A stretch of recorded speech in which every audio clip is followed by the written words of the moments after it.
A girl finds out that her husband is cheating on her and wants to divorce her. She finds out who her husband's mistress is, and when she tries to talk to her, the mistress tries to kill her. However, she is saved by a mysterious prince. He agrees to help the girl get her husband back, but he falls in love with her. Dear viewers, I would like to ask you to please like my efforts and subscribe to the channel if you want to continue this story. It doesn't cost you anything, but for me, it's a sign of recognition. Moonlit kiss, pale man, dark-haired girl, passion. Her trembling voice broke the night. Why? Calmly, I changed my face to forget the past. Letizia Violet. She lay limp, dark hair spread, violet eyes dull, his grip like shackles. He was weary of life. This gloom oddly drew her in. His voice pierced. Your husband left you. She shuddered, stubborn, words refused, but tears fell. He kissed her breast, gentle, fearing to break something precious. Kisses deep, trembling, blurring bodies. She couldn't grasp how, but one fact stood. In his arms, she found what she'd sought, though unknown. One day, Letizia, tea in hand in the palace, heard her husband, "Let's divorce." Cup set down, clink fading, she said firmly. Cruel to joke on their anniversary. Astor said coolly, "I've found true love." He leaned on the chair, ignoring her, saying his heart was elsewhere. Anger spilled. She slammed the table, screaming, "How dare you!" Servants froze. Letizia cited her money and effort, but he calmly, "Debt repaid." She snapped, "Without my money, you'd have gotten nowhere." Astor rubbed his temples, saying he'd paid everything, including investments. He added evenly, "Even if not immediately, I gave all." Furious, Letizia clutched the tablecloth, thinking he hadn't changed a bit. He twisted facts to seem innocent, but Astor calmly sipped tea.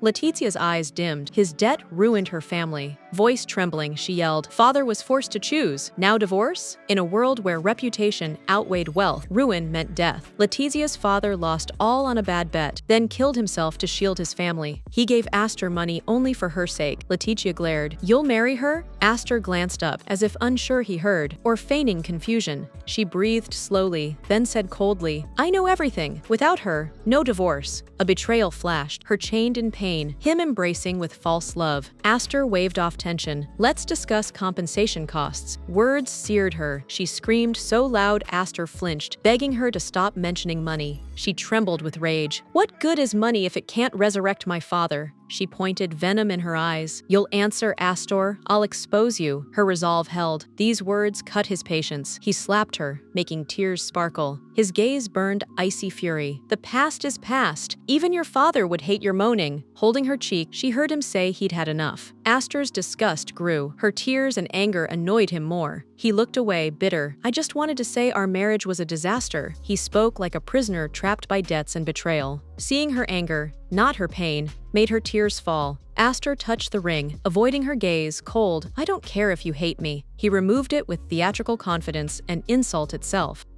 He set it down, cold. "I'm divorcing you." It pierced her heart. He dreamt of another, carefree life, bliss that tore her apart. "I want a simple family, with someone I love." At the door he paused, glancing back carelessly. "One more thing." She gathered strength to ask, "What?" her voice shaking. He calmly said he wanted a child. The words choked her breath. "I want this child like me," he added, a slap making her superfluous. Letizia froze, pain blazing in her eyes, knowing she could never give that. Alone in the garden, she swayed on the swing, replaying his words. He knew he was why she couldn't have kids, a childhood push downstairs. She healed physically, but not emotionally. Remorseful, Astor knelt, begging forgiveness. Hesitantly, he vowed marriage to atone. For Letizia, it proved his love. Happiest girl, she'd loved him since childhood and trusted his vow. "Let me be your husband. I'll fix everything." Those promises faded to emptiness, ending with divorce. His sworn lifelong devotion now mocked him. Letizia learned Astor knelt to another, proposing. Her heart shattered. How could he betray her so vilely? Restless, mind-storming, she saw Astor's parents coming. Letizia looked up, eyes wet, as Astor's mother snapped, "Talk to your husband yet?" She whispered, "Yes, but I can't get pregnant." "Cut off," the woman shrugged. "I know." The mother's satisfaction was plain, coldly. "Your fault. Take care of yourself." The words chilled. They loomed like judges, saying, "Seek happiness elsewhere." Her mother sneered that no one would want imperfect. Each word stung sharp. Turning, she ordered William, "Say goodbye." He stepped close, face mixed emotion, hand touching her shoulder like a hopeless child. "My dear," he said, "I know you tried for an heir." He added sadly, "Effort isn't enough if God doesn't give." Her mother snapped, "I told you to pack. Put them outside." With a smile she added, "Finally, I called a carriage. Go anywhere." Cold, stranger-like voice, she hoped never to see her again. When the carriage arrived, Letizia's heart clenched. A cargo wagon, not a lady's. Her things packed so fast, as if they'd awaited her removal. Suitcases scattered like trash. She saw just some belongings, rest left to humiliate. Suddenly, ice-cold water drenched her, soaking her dress to her skin. She looked up. Olivia Winchester, Astor's sister, sly smile, feigned kindness. "How are you, sister?" Then she laughed loudly, adding she didn't know she was downstairs. Letizia's anger grew. She realized Olivia was hasty packing her things. Closer, she saw Olivia wore her dress, the pink one from grandmother. She smirked. "Wrong! This dress is mine!" She turned away. "Busy, no time." Defiantly, "We must ready rooms for the guest." Letizia froze, doused in ice water. They celebrated already.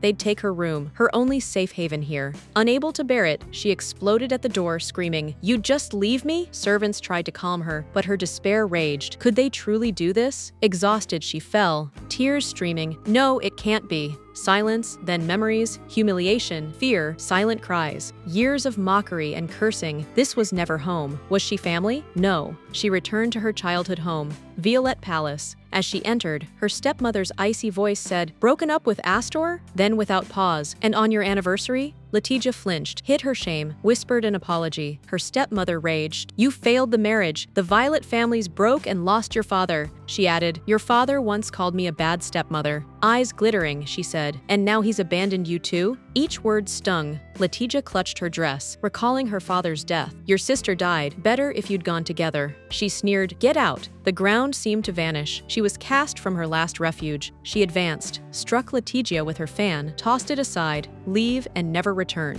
Letizia froze, chest searing with pain, alone, with no home left. Her life was a lie. She'd forfeited family, home, and her own self. A chilling notion crept into my head. At cliff's edge, she peered into the cold river's dark abyss. Would vanishing be better?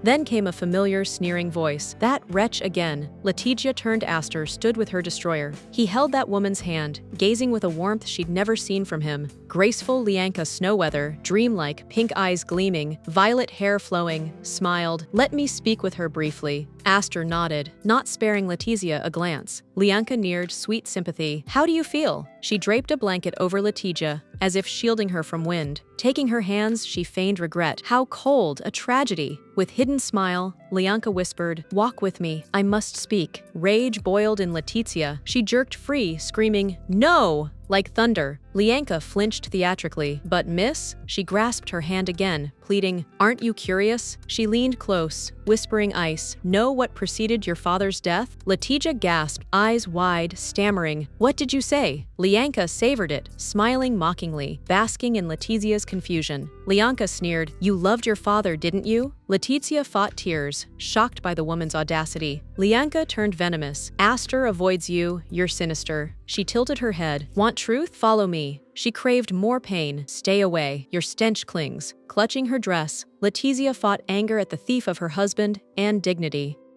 In tense silence, they neared the cliff. Cold wind, mixed water, and shared disdain, rage, despair. Feeling in control, Lianka smiled. "Alone at last. Speak freely." Letizia's hand flew. A sharp slap cracked the silence on Lianka's cheek. She seethed, glancing at her palm. "That's for mocking father." Lianka touched her red cheek, rage flaring. Letizia breathed deep. "Enough, get to the point." Lianka smiled slyly. "You're interesting, young lady." Her voice turned serious. "People do odd things before death." She paused, then added, "Sometimes they rewrite the will, wanting a final testament." Letizia fumed. "My father wouldn't change anything." Lianka's eyes narrowed, like a beast sensing blood. "What if he wanted to but couldn't?" She leaned close, coldly. "He planned to leave most to you, his daughter." But the question hung, if not, who got it all? An image surfaced, Genia, the stepmother, a predatory, cunning relative, lurking in shadows until everything fell apart. After her first husband died of disease, Genia and her son became homeless and destitute. Divorced Mr. Violet pitied her, offered help, and married her. Letizia ached. Had father changed his will, her stepmother wouldn't dare act so boldly. Lianka said coldly, "So, you think your father died naturally?" She added, "Think her first husband died of illness for no reason?" Lianka's tone hinted, "You can verify. Genia's village always has gossips." Letizia's voice shook. "Why tell me this?" Lianka smiled, eyes full of hatred. "I hate Genia." She tried to seduce Astor. Shrugging, Lianka said her stepmother once undressed before him, feigning drunkenness. Steps closer, Lianka eyed Letizia. "And also," the ground sank. Fear seized Letizia. Lianka sighed, head tilted. Sorry. In a flash, Lianka shoved Letizia, stabbing her heart. She fell off the cliff into the river. Watching, Lianka said, "A pity she died ignorant." At the edge, eyes on the water. "Meet your father. Goodbye." Falling, her soul tore, pain burned. How naive. She gave all, got nothing. She lost her blood, her name, and her will to live. Cold water touched her lips. A deep voice. "Don't cry." Commanding yet mysterious. "Don't speak, or you'll call like a crow." Their lips met in a timeless, eternal moment. Post-kiss whisper, "Yes, so good." Letizia lay on a soft bed, odd coolness around, eyes opened, mind unsure of place. Her side felt only a thin scar where the dagger was. A tall, proud man entered, cutting silence, finally awake. Crossing arms, he joked, "Else I'd tremble nightly, begging you to hold me." Letizia rose cautiously, eyeing the stranger, scanning his face for familiarity. "Your Highness Sionian, the Westerosi Empire's wonder," she asked, voice shaking. He nodded, indifferent, eyes cold as if bored.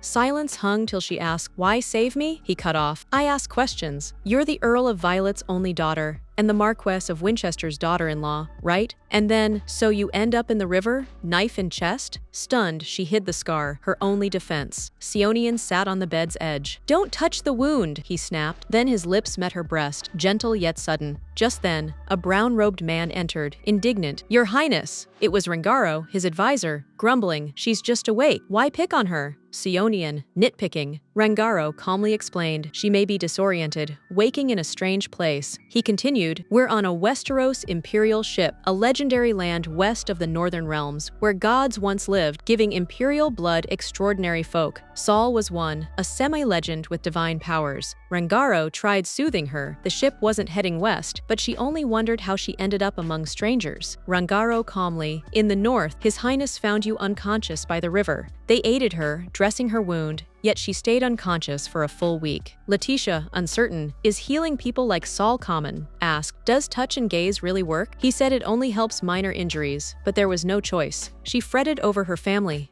asking if they'd been told, but they'd already buried her at home. She was dead. He sent a telegram, but the family thought she jumped into the river after her father's death, before her stepmother. Clutching the sheet, she demanded, "Jumped in front of Jania?" Saul finally spoke, doubtful. "And the dagger in his chest? That doesn't fit."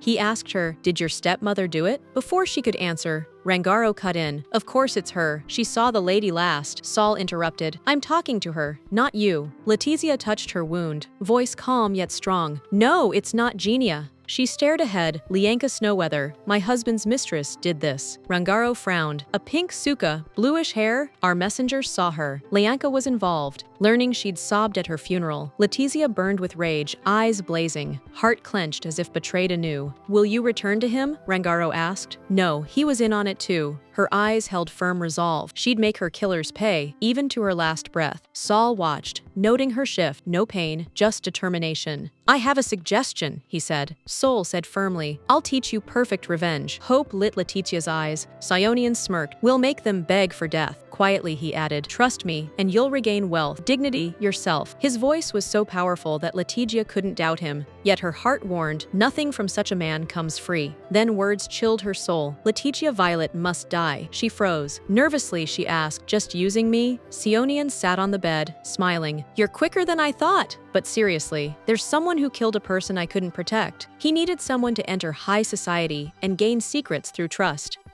"That task is yours," he said curtly. He gave her a new name and story, a fresh start, free from past pain. Sionian touched her cheek, calm and sure. "I'll transform you with magic." His eyes blazed. "Your betrayers won't recognize you now." Letizia, teary, held her breath. "My face? Can that really be?" For Saul, it was trivial, just his power, nothing special at all. But she had to ask, whispering softly, "Why would you help me?" Sol confessed, "We've met before, on your wedding day." Letizia, arms crossed, "Just a few words? For such a big deal?" Quietly, Saul tucked her hair and whispered, "Nothing important?" Sionian held her hand, lost in memories. "Remember my advice?" Kissing the ring, he smiled. "I said dump that worthless Winchester." Letizia recalled her winter wedding to Astor, held then only for his heat intolerance. Then that moment returned. Ceremonies start, guests just arriving. All were stunned by Saul's sudden arrival with Westeros's second prince. A sensation, Sionian appeared publicly with the imperial family, first in years. Whispers, was that Saul, disaster, dispeller, healer at a marquise's wedding? Letizia never dreamed of seeing this legend. His presence felt unreal. Zionist Solmeyer Summerhurst, a name in songs, legends, and whispers. The groom's mother proudly told the couple, "Queen Anne's friendship grants us these guests." Panicked, she ordered imperial dishes prepared. Her daughter tried calming her.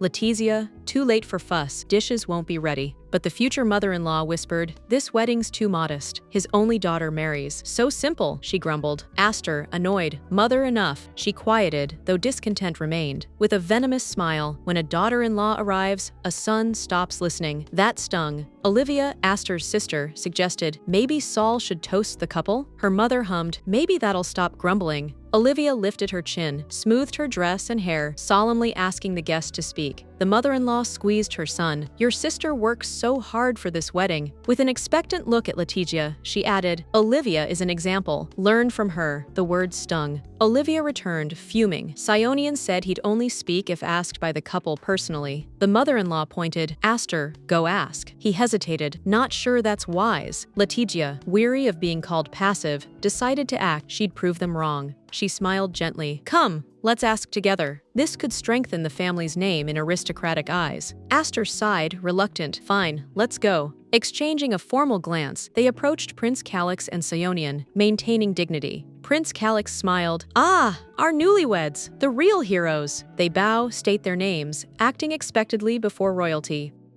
Sionian smirked. "Here for another speech, are you?" Calix nudged him to curb his cheek, but failed. Astor, tense, said gravely, "Saul's speech would honor our family." Sionian raised his glass, peering through it. "Seriously?" His tone flat, nearly bored. "I don't recall your names." He added scornfully, "Did you think my words would bless you?" "Go," he sneered. "I won't bless your family." Astor's fury erupted. Jaw tight, he snapped, "Don't ask that arrogant man!" Astor spun, vanished into the crowd, all meaning drained. He knew this would happen. Humiliation came fast. Letizia blamed herself. If Olivia failed, what hope? Sionian watched silently as the groom left his wife over a speech, eyes twinkling with irony. But Letizia composed herself, facing the guests, refusing total shame. "Sorry for intruding," she said, with restraint and honesty. "We didn't mean to bother you." The prince smiled slightly, easing the mood. "It's your wedding. Be happy today." She bowed gracefully, wishing them good evening, though doubts chilled her. Then Sionian, quiet all along, interrupted. "Wait." His look turned grave. He had something vital to say. Firmly, softly, "Run away." Letizia froze, heart pounding. "Did you say run away?" Sionian repeated. "Literally, run from him." His confidence made her think, "You'll never be happy with him." Anxiety gripped her. She met his eyes, barely whispering, "I must go." Sionian sighed in exasperation, muttering, "Idiot!" Suddenly, the wedding crowd vanished. The ship's cabin filled her mind. The past melted into bitter wasteland. Sionian, reading her thoughts, said coldly, "You loved that fool so much?" He grabbed her hand, tore off her ring, flung it to the floor. It shattered. He sneered, "That's what he gave you." Letizia stood frozen, as if amidst shattered dreams. After a pause, Letizia looked up, voice grave. "Can you truly help me get revenge?" Sionian nodded without doubt, calm, confident, as if foreseeing the end. Letizia clenched fists. "I agree. I accept your deal." Sionian settled imperially in his chair, smiling, "Then kiss my feet." Frozen, shocked, humiliated, she couldn't believe he was serious. Rangaro noted the tension, intervening cautiously to avoid conflict. He reminded them of old Westeros custom. Oath-takers kiss imperial feet for loyalty. "This gesture means you're theirs for life," he explained. Letizia pondered, recalling legend fragments from her father. Those tales spoke of Westeros's demigod sire, who forced oaths of body and soul, birthing the right. Sionian grave said, "Once sworn, Letitia Violet will vanish forever." It was not loss, but a chance to erase shame and pain. She'd pay. She thought bitterly. "Fool, endured betrayal, gave all for love, got nothing. A bad daughter, I killed my father, destroyed his work." She moved slowly, each step against herself. Bending, she kissed his feet. Voice firm though cracking, "You promised revenge." Pause, then whisper, "Keep your word, I beg you." Sionian laid his hand on her head, solemn, commanding as an emperor. Loud, an oath, "From now, you're my servant, obeying every order." His gaze softened, bending almost human. "Aren't you scared?" Letizia shut her eyes, gathered strength. Reply barely escaped. "A little." Despite anxiety, Letizia wasn't scared of her new look. It masked revenge. Sionian saw not her changed look scared her, but the unknown ahead. Letizia, feeling the future's weight, asked, "Will I truly handle what you give?" Sionian frowned. "The greedy fool got too much. You were just scared." He added, "Don't expect praise for failure, or claims I believe in you." But he warned, don't underestimate yourself, exceed your own expectations. His gaze stern, he judged, Letizia Violet no longer exists. His words pierced her. From then, she was Annarose Victoire. His voice faded, hair dark blue, eyes pale pink, she was Countess Kant. She knew none from her past would recognize her, even those closest to her. His hair darkened like asters, features sharpened, his eyes turned piercing, glittering with pain and will. One touch changed everything. She was no longer Letizia, but someone far stronger. Sionian smiled. Not a bad transformation, huh? Rangaro marveled. A heroine from a play, but Sionian froze him. Back to work. With new body, name, and fate, Annarose wanted to thank her savior, but Sionian killed it. Don't, he said. I want one thing, make you useful. His whisper grazed her ear. Try not to disappoint me. Rangaro, watching, approached. Have you met the Emperor? His curiosity leaked. Letizia softly replied they barely knew each other. Rangaro smirked. We're partners now, not strangers. After her look set, he explained her new role. Smiling with approval and challenge. Now you're Countess Annarose Victoire, Kant's social star. Learn all a lady does. Language, manners, etiquette, within a year. Letizia thought, so off to Cantu? He nodded. She'd absorb culture, manners, accent, lifestyle. In Kant, capable women could inherit titles, even countesses. Like a fairy tale, unlike Northland's male-only titles. She recalled losing her father's inheritance as his only child. Never left. New trials squeezed her heart. Rangaro said, Kant's accent is tough at first. Seeing her anxiety, he soothed, you'll be fine. His confident voice said, a year's short, but we'll prepare you well. Letizia felt grateful. It was a gift she'd never dreamed of. Sudden pain pierced her chest, burning like an old wound reopening. Rangaro stayed calm. Go to His Highness. He smiled. He's a master of discomfort, not a monster. Letizia was surprised. Rangaro, don't try to please him. He only values benefit, he said. All else is dust. Gathering courage, Letizia knocked. Saul opened, half-dressed, cold. What? Embarrassed, she said. My wound reopened. She came unwillingly. Rangaro said only he could help. Saul stayed calm. Fine, come in. Letizia sat up slowly, tense shoulders, eyes on ceiling. Why slow to heal? Sionian whispered. It's the dagger, not magic. Tone flat, no curse, just a special blade. Letizia met his eyes, faint smile. Thanks, weight lifted. He stroked her hair, detached as calming a beast. Caring for wards is my duty. She froze. Last kind touch? It stirred old memories when needed. Loved, long ago. As if reading her mind. Still miss your old love? Soft, mocking. Bitterly, nothing left I loved was taken. He propped on elbow, brow raised, ironic. How'd you draw this? You don't seem the type with foes. She folded her hands, gazing into the void. I was too naive. Sionian touched her hand lightly, subtle, warm. He mused, why do Northland women cling to husbands, once buried alive with them? Letizia sighed. That's gone, but traditions linger. Ours is conservative. Sionian smiled. So your husband flaunts his mistress freely? Her pain returned. She replied, dampened dignity. An affair isn't proud nor shameful. Men can afford much. Her voice turned calculating. If wife's status or kid's inheritance unaffected, none condemn. Sionian tilted his head, listening, then asked, and if a woman does? Eyes gleaming. He added quietly, what if a married woman cheats? The question hung like a trap. Letizia answered sadly, expelled, returned to parents, money to husband, kids denied inheritance. Sionian calmly implied betrayal brings severe consequences for women. Surprised, she asked why he cared. Offended, he pinned her down, insisting he'd be that novel. Refusal impossible. Letizia froze, stunned as harsh reality set in. He noted she was expelled before actual adultery could occur. Kissing her, he said her official death spared compensation. No children to disinherit, nothing blocks her new choice. Softer kisses, he joked, she might love a worse bastard. That would be defeat, not victory. After a pause, he deemed himself worthy lover, asking her view. Letizia trembled. Was this my purpose? She'd always been a tool, a piggy bank, a shadow. Starting anew, she knew it'd differ. She vowed none would treat her as an object again. Sionian kissed her neck, undressing her. She wondered if this was her chance. Determination flared. She shoved him, insisting she must leave. Rangaro saw her flee as from torment, chiding Sionian. Why tease her? She's pitiable. Sionian, unrepentant, said she fled before he could finish. Rangaro sighed, feigning lovers misled her. Sionian sneered, ordered silence. When Rangaro invoked his father's post, Sionian froze him. Know your place.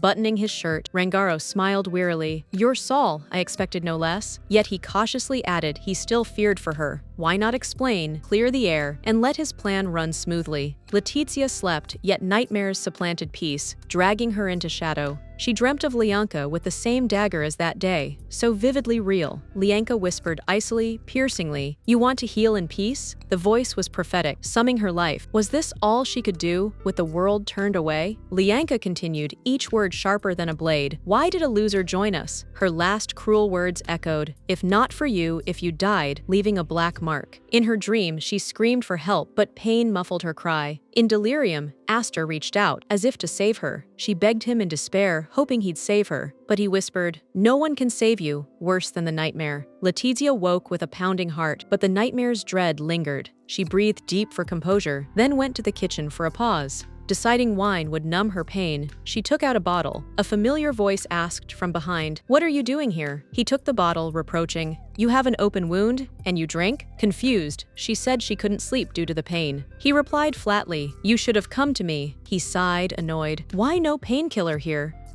He tore her shirt at the wound, inspected the blood, quick, cold, merciless, and she felt it anew without pause. His palm met her breast, a purple halo flared, wrapping Letizia in deep calm, pain fading to an echo. Thus, Xianan soothed her, as if he could tame pain itself. "I'm sorry for angering you, Majesty," Letizia whispered, relief piercing her soul. Xionian raised a brow, skeptical. "Angry?" He sat, arms crossed, grunting with a faint smile. "Trouble? I can't say." Then he ordered her to sit, his tone holding restrained irritation. The air grew tense. The moment had come to clarify things immediately. Xionian stared hard. "Look at you, drunk as a skunk, can't even stand." "Impossible to even joke with her," he added curtly. She'd have to act as his mistress despite Canty's year left. Northland was cruel for women. He firmly added, "You need my influence." Sure, the alliance was mutual. Xionian offered his hand. "If I saw only a body, there'd be no deal." Letizia's cheeks burned. She couldn't see why such a man valued her. She lowered her eyes. "I misunderstood. I'm sorry. How can I make it up?" Xionian mused, then dryly said he'd already made amends. Before she spoke, he said, "You haven't apologized." She asked how to earn forgiveness. He calmly offered, "Kiss the man who toasted your wedding, me, without humiliation." He smiled sarcastically. "I'll accept your apology," eyes searching her submission. Xionian reminded her of her oath to do anything for revenge. Weren't those words empty now?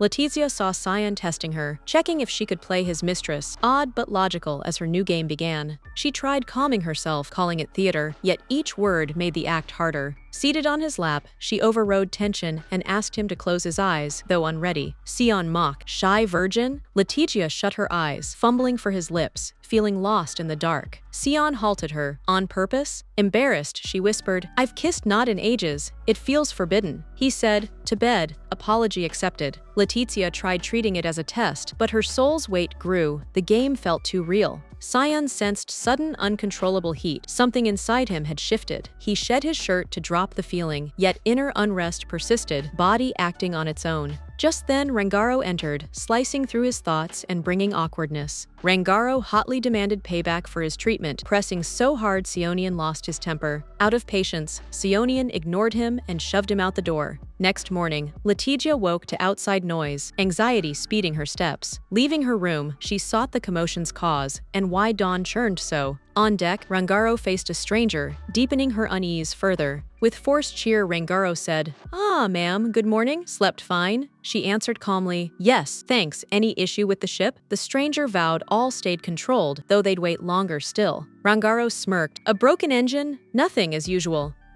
Repairs would take another hour. Time crawled like honey, and Letizia felt pressure squeezing from within. Rangaro asked if the stuffy cabin tired her. She shook her head, not wanting to seem fussy, though she felt trapped again. He smiled slyly. Why not take a last chance to breathe fresh air? His words unsettled her. She'd been told to move on, yet doubt grew. He invited her to a fitting room to see some dresses. His confidence suggested they'd suit her. Facing the mirror, she saw a stunning new self, and reluctantly, her old confidence stirred. A silly thought crossed her mind, and she smirked at herself. Rangaro, seeing her change, asked her thoughts. She said the prince was very handsome. After a pause, she added, couldn't he have used holy power to alter his face? She immediately regretted it. Rangaro smiled, surprised, marveling at how she'd conceived that. He assured her his looks were natural. Later, Letizia tried a dress that fit flawlessly, making her look stunning and confident. Rangaro asked if she'd get lost. She knew the port, recalling childhood. Her father worked there, so she'd visited often. Every street stirred buried memories. Rangaro, fearing thieves, insisted on hiring her a bodyguard. Alexa Wolf, short pink hair, crimson eyes radiating strength. A famed swordswoman, Alexa commanded respect, refusing victimhood. Letizia had expected a male bodyguard, a reassuring thought, but learning it was a woman, she knew she must be formidable. "I'm Letitia Violet Winchester," she introduced herself.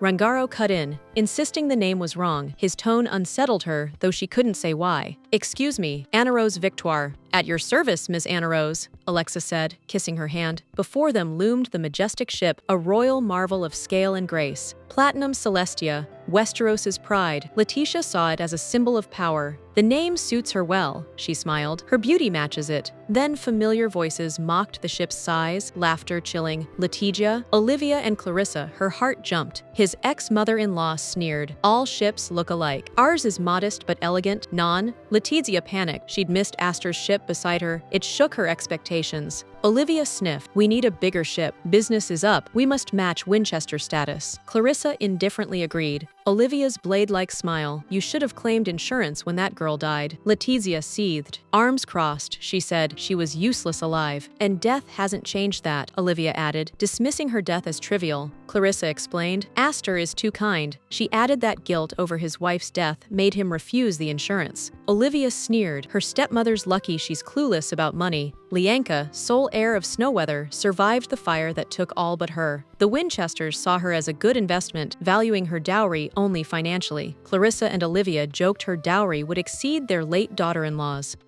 Letizia fumed. Such talk, so soon after burial, spat on her memory. Olivia noticed a stranger, approached, and asked if she was from abroad. Letizia froze. "What continent?" she asked, curious about the new face. Her interest was shallow, just a way to cure boredom. Letizia's silence was her only defense in that standoff. Olivia leaned in, asking about Northland, but the girl stayed silent again. Alexa cut in, saying it was time to leave. Foreign ports can be unsafe. Grabbing Letizia's hand, she led her out of the toxic air. They found peace in a harbor restaurant, a refuge from recent horror. Alexa asked if Letizia knew those women. "My mother-in-law and sister-in-law," she stated, memories still sharp. Alexa clarified, "You mean ex-mother-in-law and ex-sister-in-law?" Letizia thanked them, but her heart still raced. When food came, Alexa saw weight changes altered features, hiding her. At dessert, Astor arrived. Letizia froze. He said, "Fate has brought us together again." Her hands shook. Alexa asked what was wrong. "It's my ex," she whispered, fear in her eyes. Guard warned, "Worry more, you'll draw eyes." Calm. Meanwhile, Astor talked to a man missing chef's cooking. He was Viscount Vandal Brisney, Astor's old friend, wedding guest. Letizia, eyes tearing, barely held emotion. Glad unknown, yet no refuge.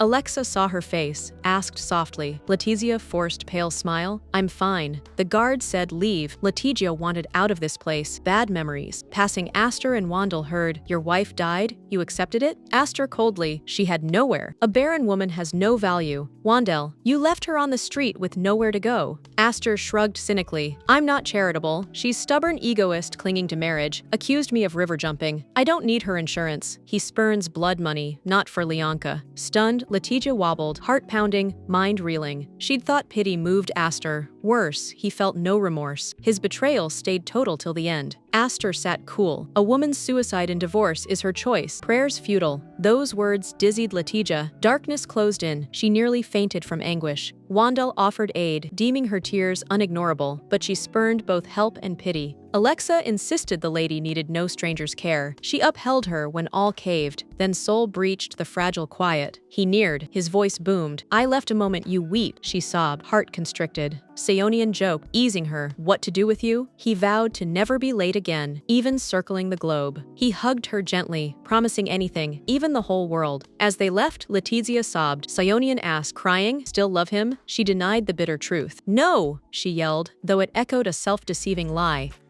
The prince shook his head in disbelief. His silence said it all. She tried. "It's not love, just a skeleton of emotions breathing by inertia." Voice trembling. "Even severed branches still seep sap a while." Letizia couldn't fathom mourning Astor anew, stuck in a past she should have escaped. She felt the prince deemed her pathetic, deepening her shame. Sionian wiped her tears, said softly, "So easy to make you cry, hurt you. You don't even hide it." He added sternly, "If I were you, I'd bite my tongue, learn to be cold in pain." Sionian said it was time to enlighten her. She didn't understand, but sensed it was important. They rode. He said they had to see something. Letizia stayed quiet, staring out the window, as if answers hid there. The carriage stopped. She knew it. The Winchester Cemetery. Her mind raced. Why here? Coincidence or cruel symbolism? Nearing the familiar headstone, her heart sank. Legs froze. Sionian behind me said firmly, "Read it, carefully." Trembling, Letizia stepped forward and read the carved inscription before the grave. Letitia Violet Winchester on the stone. Seeing her name hurt, but accepting this moment hurt more. Sionian asked Rangaro to explain Northland's funeral rites. He said, "The coffin holds the dead's dear items, a sign of respect and farewell. Anything, favorite dress, dried flowers, doll, jewelry, photo that personifies them." Letizia froze, puzzled why she must hear this at her grave. Wilted daisies, her favorites, now only showed neglect and indifference.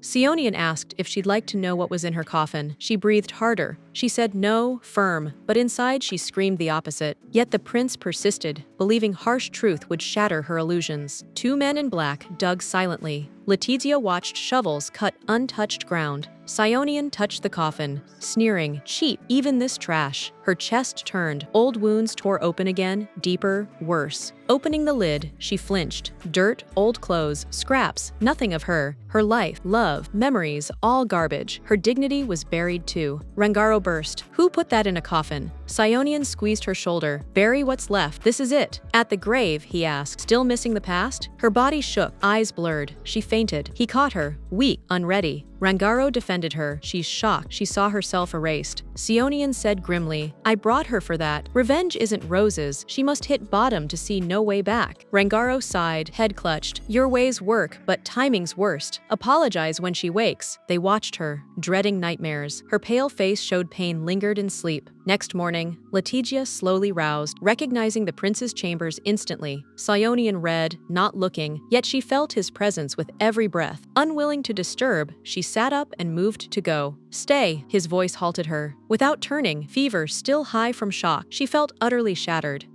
Seated, hands to temples, she murmured, "What did I do wrong?" Her voice, pained, rose. "I loved him, gave all. Always strong, loyal, she gave all for love. Yet was that enough? Her love was a grave, foolish error. Even her memory feels soiled, a rejected fiction, an empty shell." Sionian rose, approached her, and met her gaze. "It's not your fault." Kneeling, he said firmly, "You did all you could, sincere, faithful, but loved the wrong one." She whispered, "I know, your highness." The prince tilted his head. "What do you know?" His stare cut through her. Letizia replied calmly, "Even after betrayal, I'll trust again." She'd bear another's pain again, even if it were a lie, because a lie is easier to trust than suspecting all and regretting not reaching out to one who might be sincere. Clutching the shirt at her wound, she whispered coldly, "If I could, I'd kill myself." She said she shouldn't have been born. Sionian thought Rangaro was right, fretting over her torn soul, robbed of peace. Her body and mind were collapsing. His heavy-handed approach worsened her shattered state. He stroked her hair and said, "A doe can't become a wolf, nor a lamb a tiger. She was born that way. He must cure her." The prince wiped her tears, saying, "You did nothing wrong. She chose poorly." Letizia's brokenness was not her fault, but his broken vow.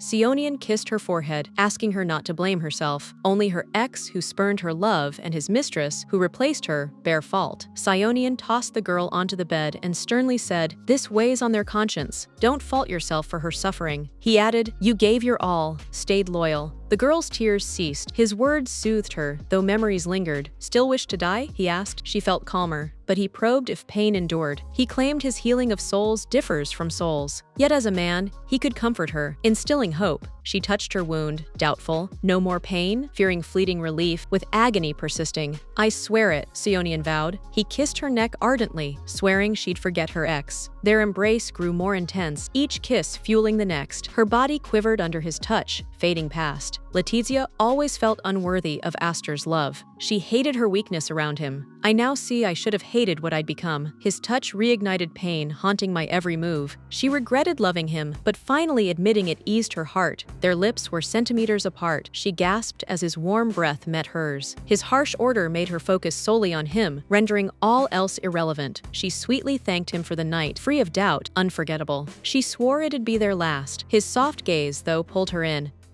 I know I've much to learn, but I'll try to serve you well. She begged me to stay, wanting to cling to what this night had given her. Sionian. Each time you say that, I hate Letitia Violet. Crossing arms on bare chest, he hoped Annarose would please him. Then he donned his shirt. In Kant, you'll be busy. Rengaro will help. The prince added. Before she left, he'd grant one wish. She just had to ask. Letizia, gripping her dress, said His Majesty did so much. Her modesty surprised him. She blurted, "May I have a flower?" "Just one is enough," she said softly. A small, soulful ask. Her friend envied her, getting flowers after their first night together. No one had given her flowers. That void made even a bloom significant. She rose, sighed, said it's time. Sionian gasped. One flower. Post-incident, Letizia and Alexa strolled. Jewelry, pastries, ship, simple, calming. Enjoyed Kant's port? Alexa asked. Letizia nodded, unaware of fatigue amid feelings. Guard apologized for missing her weariness. Walking back, Letizia thanked Alexa. Stroll brought relief. In her room, she froze. Flowers everywhere. Tables, sills, floor moved deeply. She'd begged one flower. Oceans bloomed. No husband did this. Vowed return in a year. Perfect Annarose. So it was. A year flew. Kant transformed her. A year since arrival. New knowledge. Yet thoughts strayed to past. Prince Sol still haunted her memory, a shadow she couldn't shake. All year, no word came. The silence hurt, yet she endured. Marquis Edgar entered, asking how she felt with sincere care. Over tea, she mocked. Why worry? A freeloader like me has none. Edgar slammed the table, forbidding such talk. He insisted she was family now, not alone. The Baldwins, renowned vintners, taught her customs and dialect. Prince Zionian introduced them, knowing it would solidify her new role. This family would cement her new identity, a vital transformation. She thanked Edgar warmly, and he felt her gratitude. Edgar recalled hearing she'd soon return to Northland. He paused, adding some cases clearly needed her. She touched the cup, raised it, and said, yes. Only there could she be Annarose Victoire. Her voice was firm, the choice made. Edgar put his hands on the table, admitting worry. He feared if she left, she'd face that unbearable pain again. He dreaded her same suffering smile as before. She thanked him sincerely, but no longer wanted pity. She'd left the confused girl behind. Her eyes now showed strength, readiness. Embarrassed, Edgar spoke carefully, fearing misinterpretation. He dared ask, what if you change your mind and stay? His echo startled Annarose. She jumped.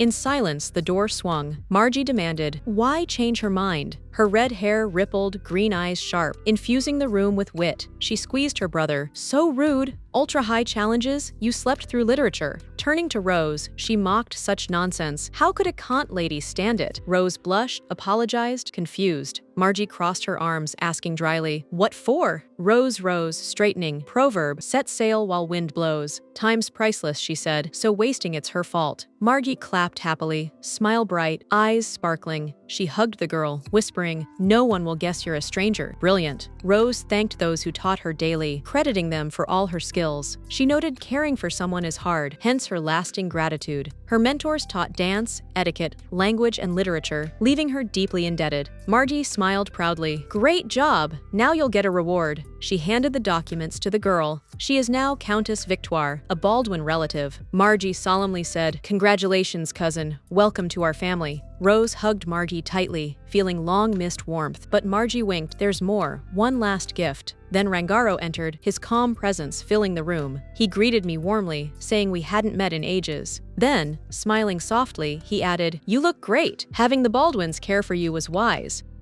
Rose openly asked how he felt. Rengaro replied firmly, fine. I served Prince Zionian as usual, yet she wondered why he'd come to take her back. That could change her fate. But Rengaro calmly said, I'm here for your next task. He cheerfully praised her work. Marquise Baldwin and Miss Margie wrote glowingly of her. She took the envelope curiously. Her heart raced with excitement. She opened it to find an invitation to a reception. Margie leaned in, asking, is that from the Sullivan house? Each summer, the Sullivans hosted a grand opening gala, a must for consulate. Rungaro said, "Prove you belong here. Tonight can be your triumph." Rose asked what he meant by tasks. He replied, "Convince everyone you're no stranger, no suspicion." He added that Prince Ionian set this test to gauge her progress. At his words, she resolutely began preparing. The room was a fashion whirlwind. Margie frowned, hunting the perfect shade. Sky blue suited Rose, but Margie knew she needed a more refined color for dignity. Margie asked, "Is this your debut?" Rose murmured, unsure. Yes, she'd married, but never among such company. "Your pronunciation's flawless. You've worked hard," Margie said. "But your biggest barrier? You're too shy. Kant women aren't ashamed of presence," she said gravely. "Confidence needs no perfection. Your drive forward is strength."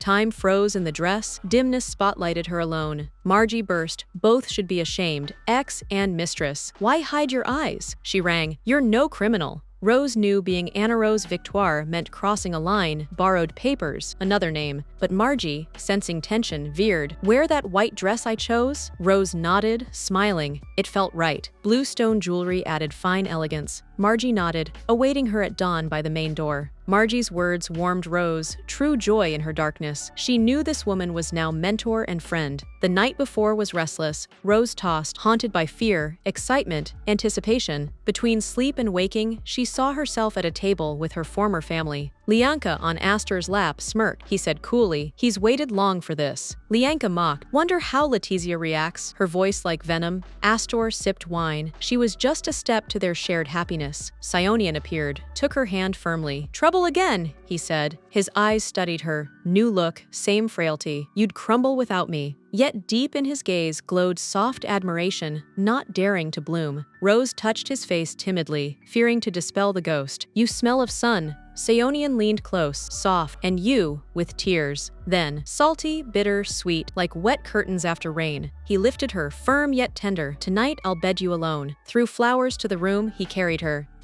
The scent made Rose recall not thanking them. She'd remember always. He cupped her face, smiling. "These are flowers. I can give more." He laid her down, kissed her lips, confirming his words. Next morning, she left. The carriage waited. That strange, dreamy, yet sweet vision kept replaying. It seemed Prince Ionian came that night in a dream. Margie in the carriage asked Rose how she felt. She shyly admitted, a bit nervous. Rose stepped out first when the carriage stopped, inhaling fresh air, back straight. A young man approached, admiringly saying he'd never seen such a charming girl. But Margie cut in indignantly, noting this chatterbox never accepted compliments. He glared defiantly. Didn't know mares could talk. Furious, Margie grabbed his clothes, barely holding back her fists. Their fight paused as new carriages arrived one by one. Margie composed herself, took Rose's hand, saying it was time to meet guests. A guest approached, recognized Margie, and boomed, "Isn't that Ms. Baldwin?" She eyed him with tired arrogance. "Who are you? Not famous enough to recall." The offended man erupted, reminding him they'd met. Luckily, the Marquis arrived and greeted, ending their fight. "How long will you chase me? Your fiancé likes me, but you're engaged." "I was first. You're late." She smiled like a kitten. "So you waited for me?" But talk stopped. The Count's fiancée Charlene approached, praising all.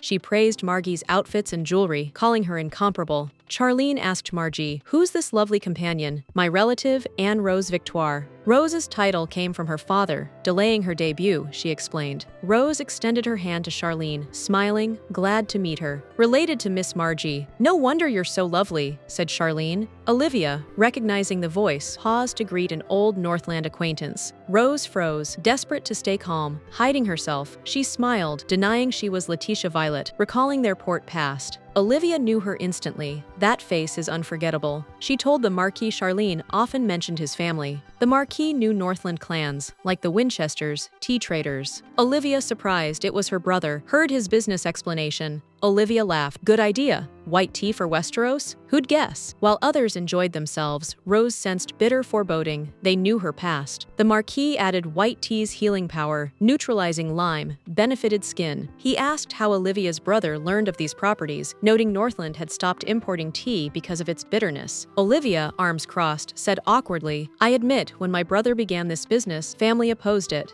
We thought he was mad to monopolize an unheard-of tea market, but he succeeded against all odds." Rose, containing her emotions, lies. "I supported my husband, believed in him, lent him money. His actions bankrupted my father. You used me." Lost in thought, she missed Olivia's outstretched hand. "Never thought we'd meet again," she smiled. "I'd love to know you better."